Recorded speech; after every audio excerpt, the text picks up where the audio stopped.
fucking help that I can get all the time. Do it. Oh, thank you, so can you. So can you, and so can people who've got fucking 35 years. It's mental, isn't it? And I want to talk a little bit about addiction and just kind of mental health in general, whilst we're talking about being kind and all that kind of stuff. It is really fucking hard. Like when you are trapped in the throes of something that is totally consuming, it feels like there is no fucking way out, but the only way out is the way out. But I'm telling you, and I'm stood here today, having gone through getting clean, having gone through loss of people in my life, whilst in sobriety and whilst not in sobriety, that whilst it certainly isn't what I would describe as easy, in time, it does indeed get better, and seek the help of your fellow human beings. Talk, be open, read, educate. Open your mind, open your heart, and open your soul, and things become fucking incredible. I can feel you all, you're amazing. Ladies and gentlemen, this song is called It Gets Better. That was yours! Oh my god, thank you so much. It's an amazing photo. That's a beautiful camera.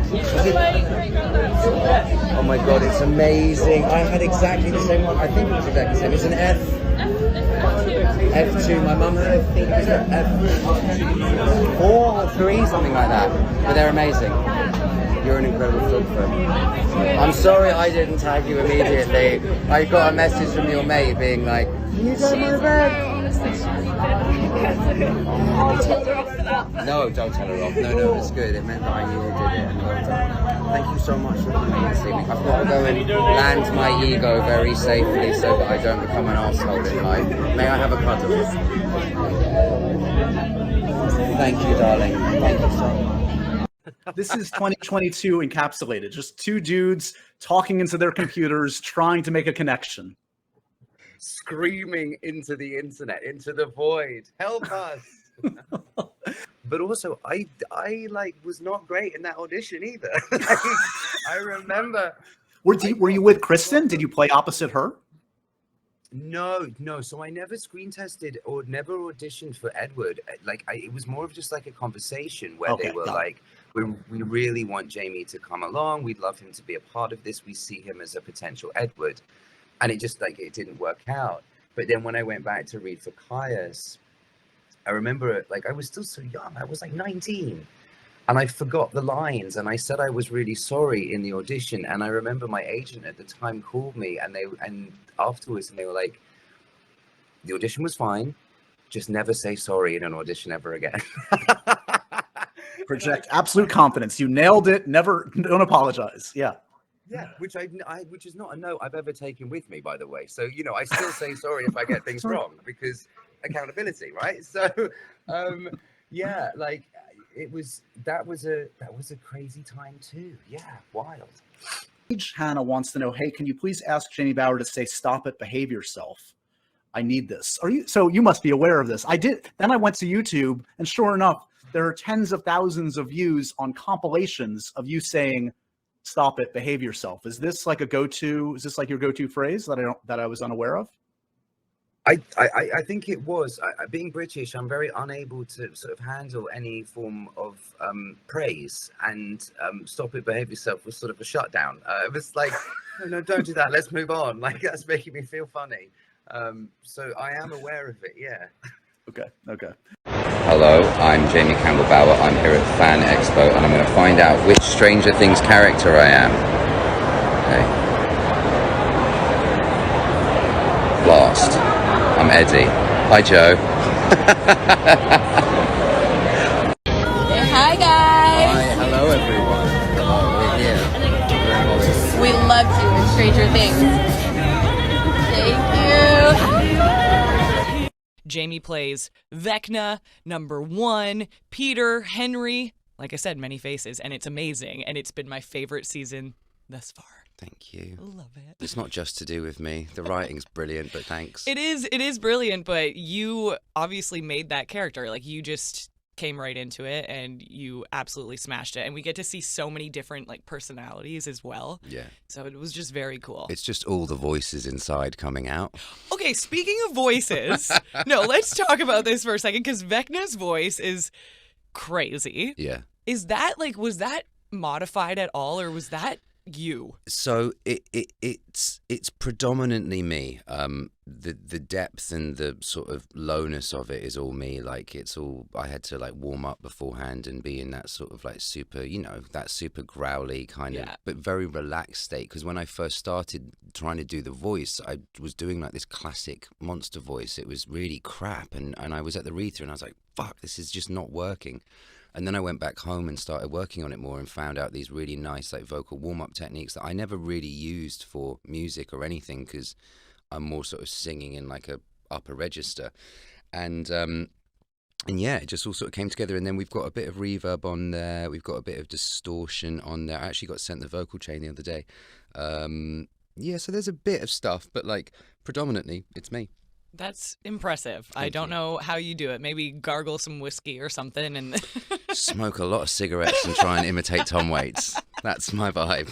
I love it. I love that so much. But I want to talk about Counterfeit because Counterfeit, we played Addiction a couple years back, and I came and saw you perform in Los Angeles That's right. at your show, and it was so much fun.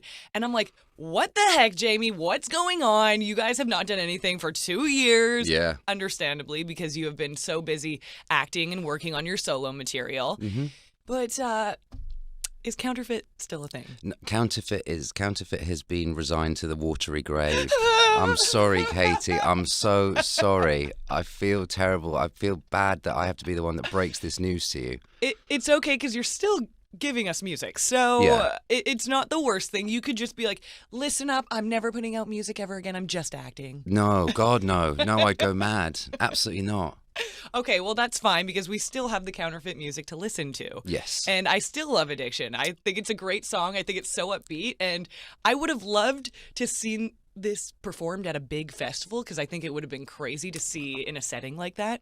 But I guess that's never going to happen. No, you just have to close your eyes and picture it as this song is playing right now. Everyone, let's get in that space. Yes, let's get in this space. I'm going to close my eyes and we are going to play Addiction Counterfeit. Good. But Katie Bass, how do you pee in the suit? So Barry Gower, who designed the suit, who's worked on Game of Thrones and The Witcher, he's been around, he's amazing, was obviously concerned about how I was going to be able to use my bodily functions, as it were.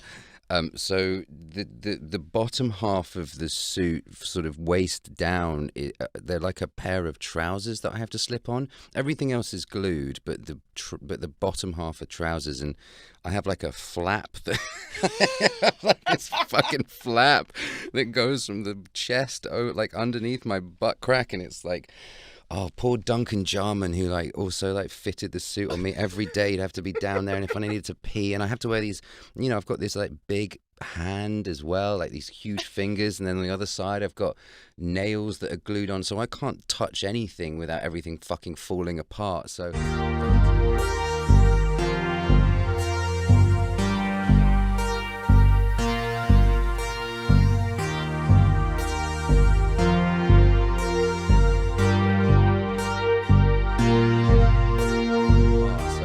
if I need to use the loo, I'm like, Duncan, can you just like unpop me? Yeah. And then there's like a tiny zip. It's like crotchless pants. It's like, it's the whole thing. The worst part is when you, because it's there's not a lot of room. There's not too much space down there. No, like this, it's not very easy, and like I'd have to get Tyler, and shout out Tyler if you're listening, because Tyler would have to stand outside the bathroom door because no one else could come in, because I'm like hovering over the urinal, like fucking do it's just like a whole thing. Oh my God. The shame is so real right now. And the amount of hours you had to be in that suit, I could only imagine were like easily over 10 hours. Oh, yeah, no, way over 10 hours. Yeah, no, we're talking, I mean, it took 7 to 7.5 for the application alone, and then I'd film for probably like 10 hours, and then it's like an hour and a half. 7.5 hours getting that getting costume the whole thing on. Yeah. Oh my gosh. There was only one day where, like, you know. Oh God, what? Oh God. You know, like when you're a kid and like you're waiting for something and you need to pee and you're like, maybe this is just me. Maybe I'm projecting here. If there's anyone else out there who's experienced this, please just let me know, because it'd be nice not to feel so alone. You know, like when you're a kid and you're like waiting, but you need to pee and you're like, I should just wait. I'll just wait. And it just gets worse and worse and worse to the point where you're like, I just got to fucking pee now. Like, I got to run away. That only happened one time on set. And like, I can't remember who I was working with. I think it was with Sadie Sink, who plays Max. And we'd done so much great work. And the camera was on me. And Matt and Ross were like, are you okay? And I was like, no, I got to pee so bad. But it takes like 15 minutes for the whole thing to happen. Yeah. So I felt, I didn't want to break anyone. I felt really And you guys bad. were like in the groove and like ready to go. Yeah, I'm sure if there's like a psychologist out there listening to this, they'd say that's a trauma response. it's like And by the way, so many people can relate to you on that, because you don't want to break the seal. That's what you call it. You don't want to break the seal. Fans of Stranger Things have called Vecna the scariest character that they've ever seen. He's pretty terrifying. I was wondering if you would mind doing the Vecna voice for us right now. for you, Jimmy, anything. I got you. But here's what we did. What we did was we put some of your lines on cue cards. Okay. Okay. And here, the twist is that they're all things that Vecna would never say. Okay. Whenever you're ready. Ruth, can you give us a little music? I'm sorry about this, everyone. I'm just a girl standing in front of a boy, asking him to love her. Try this one. This is good.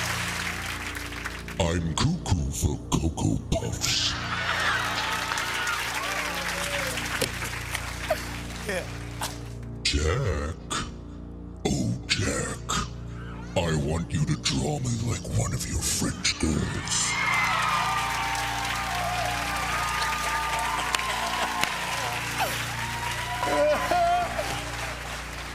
This is a daily affirmation for Vecna, okay? I am strong. I am beautiful. I am kind.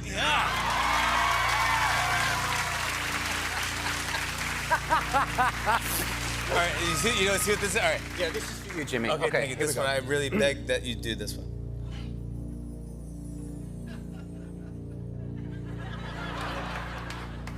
In a minute, I'm gonna need a sentimental man or woman to pump me up. Feeling fussy, walking in my Balenciagas, trying to bring out the fabulous. That is how you do it! I used to go and see my mum when she worked, and every time I would go, the lady at the reception would go, Mrs. Bauer, your daughter's here to see you every time. And I never corrected her. I was just like, sure, that's fine, I guess that's what it is. Hey guys, how's it going? So I just got sent the most amazing present from Sennheiser. We're gonna do an unboxing, okay, you ready? Okay, look, oh, who's this? Oh my god, love this. Okay, so we got some antennas, oh, love. Got some more antennas, love. And then, oh, who's this? Wanna sound good? Use this shit. Mwah. So much love, Sennheiser, love you so, so much. Mwah! No, but seriously, for real, this shit's so awesome. I got this Neumann head, which is like the most fucking beautiful thing ever. It's a pleasure to sing into. So thank you, Sennheiser. Seriously, I'm sorry for acting like a tit, but yes, I really do like this shit. So thank you. It's perfect. Christmas came early. Hello, I'm Jamie Campbell Bauer, and stupidly, I'm here with BuzzFeed to read some thirst tweets. God help me. Oh my goodness. Good lord. I want to slam Jamie Campbell Bauer against the door and make out passionately and have rough sex afterwards. There, I said it. I mean, you know what you want. I'll tell you that much. You definitely know what you want. Thank you. I guess. Thanks. Cheers.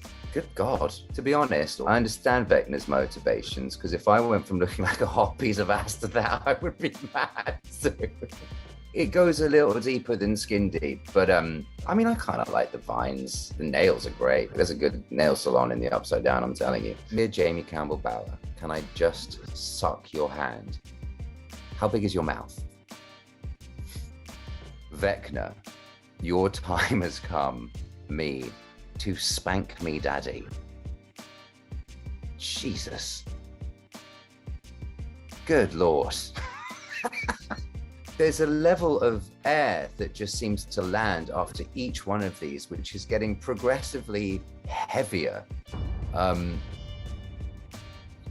Wow. I'm sorry. I'm just sorry. I'm sorry. Thank God Vecna isn't real, because what if I start moaning while he's sucking the life out of me?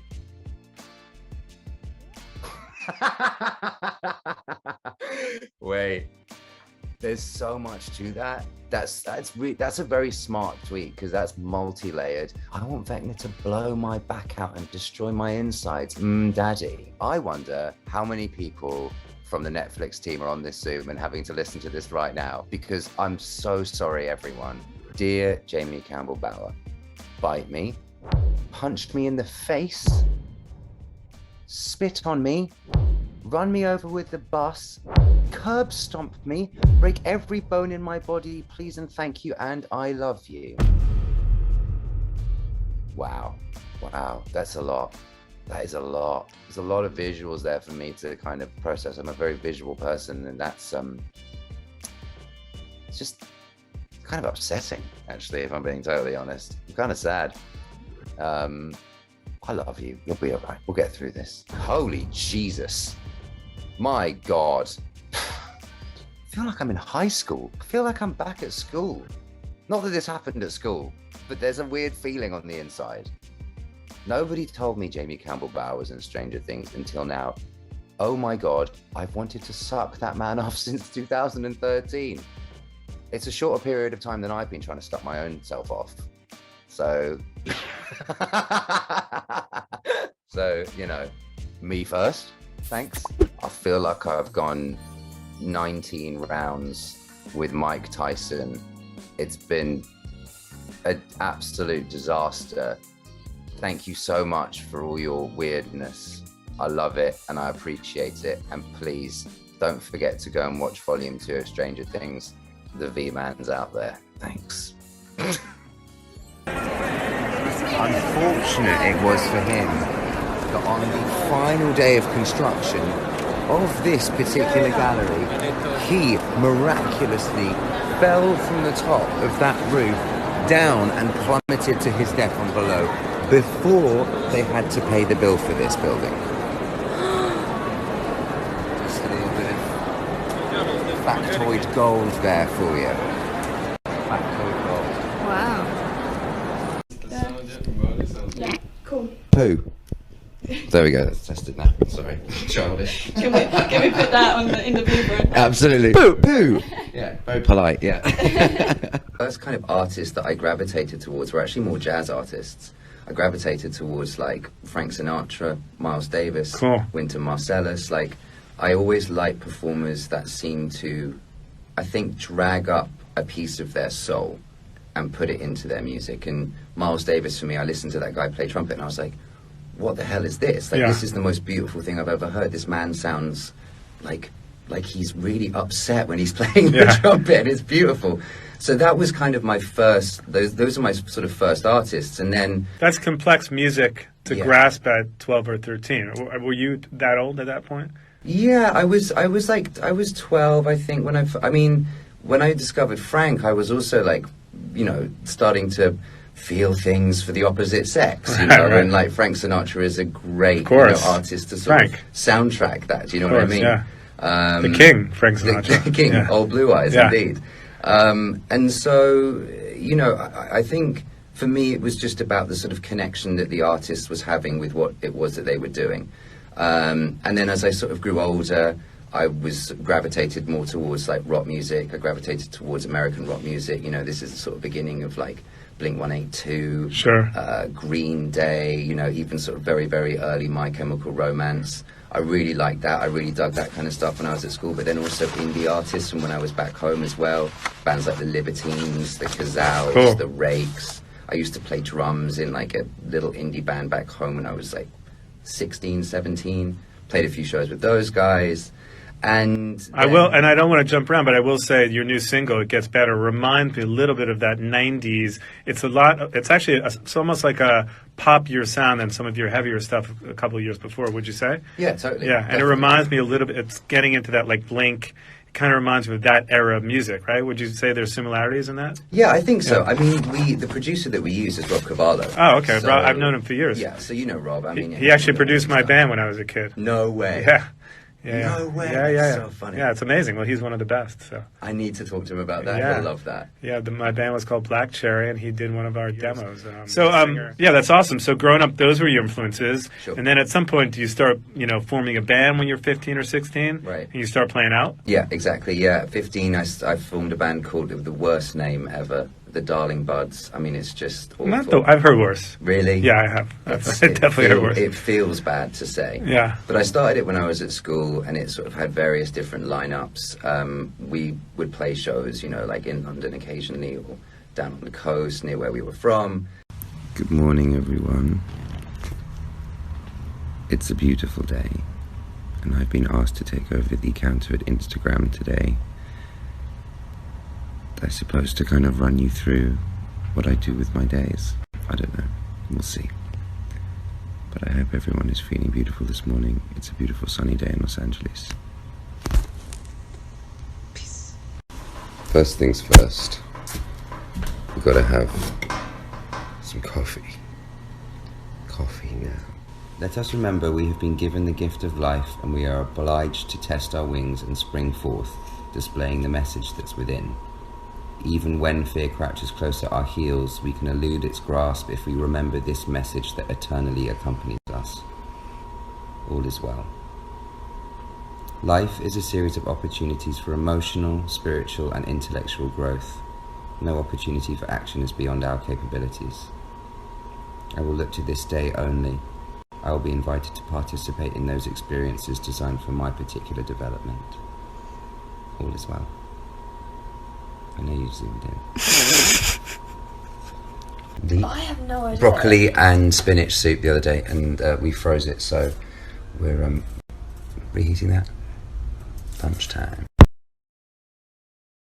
Ruby and I are now going to watch a movie, but I wanted to share with you a little something I've been working on. Here we go. I get frustrated. Are you ever impatient? I have never been called impatient in my yes, I'm very impatient. But I think that the impatience is for me, in terms of what we're writing about and how we're going about this record, is impatience is really key, because I think the whole record, as I see it thus far, where we're at now, it's fast and it is impatient and it wants to get there and it wants to just wants to sort of exist. I'm getting in it now, yeah, I'm ready.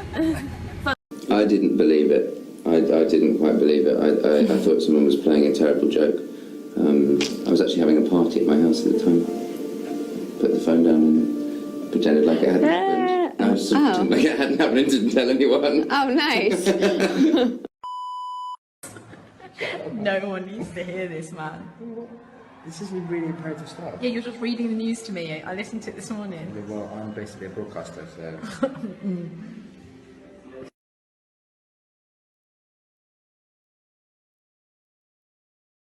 Hi, how are you? Good, how are you? Good. I have a request for you. Yes. Can I touch your hair? Yes. Okay. That's so amazing! You guys are so funny. Oh, you made me laugh. Thank you so much. Thank you very much. Thank you, sweetheart.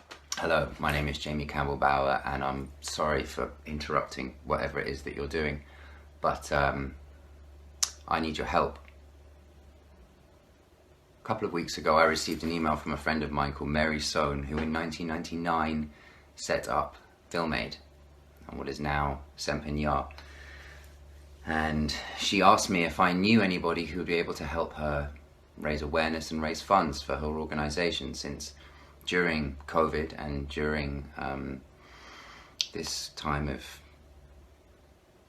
bizarreness, a lot of her support has fallen through. She's based in Thailand on the Thai-Burmese border, or Thai-Myanmar border. And I don't know how many of you know the situation that's been going on in Myanmar over the last 80 years, but let me tell you, it's pretty drastic. And right now it's well, not even right now, over the duration of history, it's been a great humanitarian crisis, and it's one that I have been helpful in some capacity in trying to raise awareness and raise funds. I've been supporting Mary's charity since 2012 or 2013, and in 2014 I took a trip out to the refugee camp on the Thai-Myanmar border for a bit of context and for a bit of history.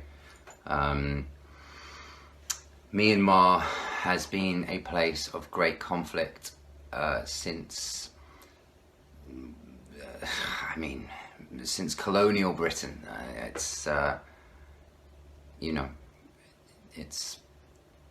It won its independence in 1948, and since then has been a place where religious and ethnic groups have not been able to have their own autonomy. And in 1988 there was a huge uprising, a student-led revolution, and some atrocious mass human rights violations began to occur and began to be made aware to the rest of the world and to the international stage. And even to this day, we're still seeing the Rohingya Muslims be persecuted and beaten and tortured, and so they've had to flee their country. And this has been happening throughout history in Burma, so much so that along the borders of Burma with neighbouring countries such as Thailand, there have been refugee camps set up.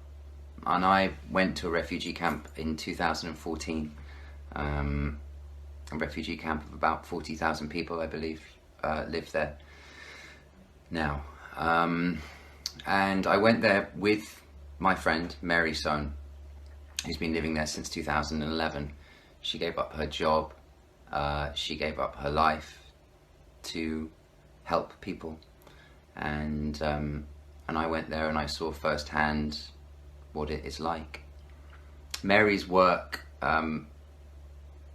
she's an incredibly inspiring and amazing person, and her work predominantly focuses on both education for those people who live in the camp, and also providing an opportunity for a select group of individuals to be able to create whilst being there and give them hope. This has been Mary's sort of mission for a long time, and she's worked with other charitable organizations, other what we call NGOs, and she's created films for them that highlight certain issues about what it, about things that you can face living in a refugee camp, things like dysentery, things like cholera, TB, the things that you need to know when you are a displaced person living somewhere that you're not used to. Not something that I really think many of us at this time can relate to, but I hope that something that we can all understand and empathize.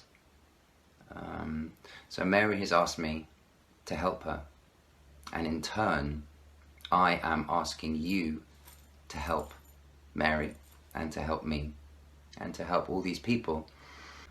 She's an incredible person, an incredible lady, very, very inspiring, and her story is amazing. And I'm also very excited for you to hear about the work that she's doing and just get to know her and get to meet her. We're going to be making a special t-shirt for raising funds for Mary. All proceeds obviously will go to Mary and the Sempignon Foundation, and we're going to set up a GoFundMe page. But I wanted to let you all know that this was happening, first of all, because this is something that's very close to my heart. I've been working alongside Mary now for 8 years. I've always wanted to help people, but now the power is in your hands. The power is in the hands of people, and I really want to use this opportunity to push a message that for me has been, you know, a priority in my life for a long time. So join us next Wednesday for a conversation between Mary and I about Mary's life and about Myanmar and what she's doing there. And I will be putting links for the GoFundMe page, for the Sempignon Foundation page, and for the merchandise page that we will be creating for you to support Mary. Thank you. I hope I didn't waffle too much, but I probably did, knowing me. All right, thank you. God bless you all. I will see you around, I guess.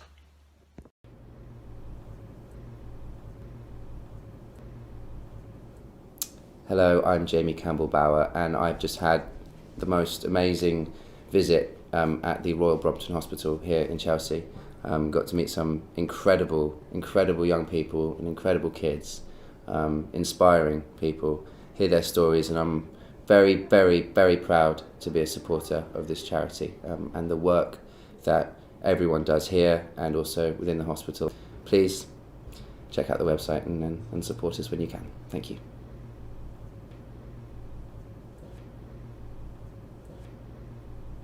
Right, so what are your 3 top essentials you need to survive London Fashion Week? Well, I only have 2 things on me, so it must be clothes, telephone, and sunglasses. I wear sunglasses to pretty much every show, just in case my girlfriend's with me, because I do have a tendency to tear up when she's on the catwalk. Our heart is melting. No, it's pretty bad. Bit of a pussy. That's very, very, very sweet. And lastly, who is your style crush at the moment? Mr. T. No, it's not Mr. T. You know Mr. T from the A-Team? I'm like, B.A. Barabbas. You're like, who is that? Who's my style crush? My father is my style crush. Still, always has been and always will be. Very, very, very, very sweet. It's so nice to see you, as always, looking gorgeous. Thank you very much. I'm in top. Anything from Sweeney Todd? Yes. Tonight's set will be comprised entirely of Sweeney Todd. It will be the only thing that we're playing. Hallelujah. That's the only reason you came? My friend, you're going to be sorely disappointed. There you go, Kieran. Back we went to the Bass Pro Shop, which was amazing. In and out, you know, all the good shit, basically. Have you not heard the new album? I think it would be the cello or something like that. Like, I love the way that instrument sounds. It's beautiful. Thumbs up for cellos. Yeah. See the pandas. Where are the pandas? At Ocean Park. It's a theme park. It's going to be fun. I just want to explore. I want to walk for hours and check out restaurants and the Peak. I've been hearing it's exciting, although I'm a little scared to go straight up in the tram. So much security that we barely saw each other. No, it's completely unnecessary. It doesn't exist. I love Isabel in a weird way. She's just so killer. She's just so like ruthless and like just brutal. I love that about her. I love sort of, you know, obviously Clary as well, but like she's just like so like, ugh. I love it. I don't know. I can't really put it into words. My brain's failing. I'm like your sister. dying on no sleep. But Wash your hands and go. Oh my god, this was insane. So this was back home. Fuck, this is mental. So this was back home. We were playing in Birmingham, and it was a small crowd. It was like, you know, it was like dedicated but small crowd, and we were just keen to play the show. It was the last show that we were playing before our headline show at the Electric Ballroom 2 days later. And everyone's getting, you know, there seems to be a bit of a vibe going on, everyone's getting a bit hammered. I wasn't, the fans were. And like, that's cool, I'm down with that, like wicked. And I needed a wee, and there was no toilet in our dressing room, so I had to go out and use the ones that everyone else is using. So forgive me here, I'm standing at this urinal, having a wee, and at the corner of my eye, I see this girl like bolt out of the toilet, and I'm like, okay, cool, she must just really need a wee, and there must be a queue for the ladies or whatever. She then walks up to the urinal and washes her hands in the urinal. Literally, where Jimmy is, I'm weeing into this thing, and she's hammered, not a clue that she's what she's up to. Turned around, shut the door, walked out. That was pretty awesome. That was mad, wasn't it?